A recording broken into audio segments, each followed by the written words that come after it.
How to create shapes in Affinity. Let's get into it.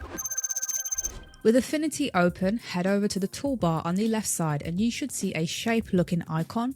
If you click and hold onto this will reveal the list of shapes that you can create in Affinity. Let's say for example I want to create a circle. I will click on this ellipse tool.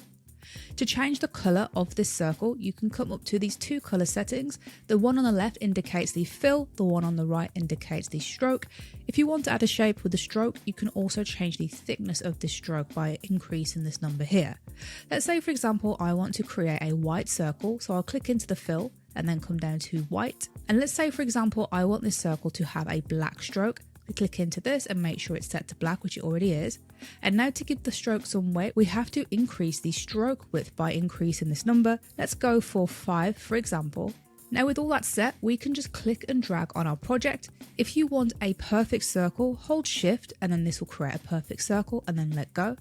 Now with that done, we can see that we've created this shape. Now if we click back into our mouse tool, we can move this shape around and then you can also resize it as you see fit. If you want it to say a perfect circle, you do have to hold shift. You can follow this exact same process with any of the shapes within this list, and that's all there is to it.